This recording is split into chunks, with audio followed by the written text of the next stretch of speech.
मित्रांनो, आपण बघितलं असेल तर टाटा, रतन टाटा यांच्या ज्या कंपन्या आहेत आणि त्यांचं जे नाव आहे ते खरंच ब्रँडेड आणि एकदम मजबूती असं आपण म्हटलं जातं. त्याच पद्धतीने मित्रांनो, जसं जे IPL आहे ते टाटांनी चालवायला घेतलं, त्याच्यानंतर मित्रांनो आपण बघितलं असेल तर एवढं जबरदस्त 2024चं जे पर्व आहे ते एवढं जबरदस्त होईल असं कोणालाही वाटलं नव्हतं. मित्रांनो, आपण बघितलं असेल तर सनरायझर्स हैदराबादपेक्षा पंजाबची टीम आहे ती खूप खतरनाक वाटली मित्रांनो.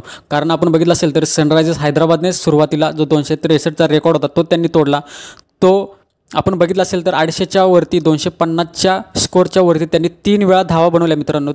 आपण बघितलं असेल तर T20मध्ये एवढ्या धावा बनवणे खूप अशक्य होतं. पण मित्रांनो, जसं टाटानी ही जी IPL आहे ती त्यांनी घेतली चालवण्यासाठी, तेव्हापासून आपण बघतोय तर 2024चं जे पर्व आहे ते खूप छान पद्धतीने आपल्याला पाहायला मिळालं. मित्रांनो, आपण बघितलं असेल तर आपण जी चर्चा करतो ती याच गोष्टीची म्हणजे KKR आणि पंजाब यांच्यामध्ये जो सामना झाला, खरंच खूप रोमांचहर्षक सामना आपल्याला बघायला मिळाला. मित्रांनो, रडावं की हसावं ही अशी मॅच आपल्याला बघायला मिळत होती. कारण मित्रांनो, 262 धावा जी टीम मारते त्या टीमला तर एक म्हणजे सुटकेचा निश्वास त्यांना सुटला असेल की आता 262 म्हणजे सहज आपण मॅच जिंकू. पण मित्रांनो, हे जे टार्गेट आहे ते फक्त 18.2 एवढ्या ओव्हरमध्येच पंजाबने फक्त 2 त्यांच्या विकेट गेल्या, म्हणजे 8 विकेट्सनी ही मॅच आहे ती त्यांनी जिंकली. मित्रांनो, आपण बघितलं असेल तर सुरुवातीला पंजाबने टॉस जिंकला आणि त्यांनी बॉलिंग करण्याचा निर्णय घेतला.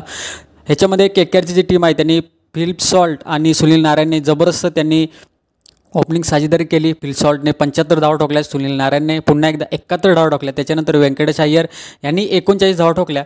आणि त्याच्यानंतर मित्रांनो आपण बघितलं असेल तर व्यंकटेश अय्यर असेल, त्याच्यानंतर आंद्रे रसेल असेल, श्रेयस अय्यर यांनी प्रत्येकाने त्यांचं योगदान केलं. पण मित्रांनो, थोडंसं रिंकू सिंग आणि रमनदीप सिंग यांच्याकडूनच थोड्याशा धावा कमी पडल्या, त्याच्यामुळेच त्यांना 61 धावांपर्यंत मजल मारता आली. पण मित्रांनो, त्याच्यानंतर बघितलं असेल तर जे वादळ आलं पंजाबचं, त्याच्यापुढे खरंच अक्षरशः KKRचे जे खेळाडू होते त्यांना रडावं की हसावं.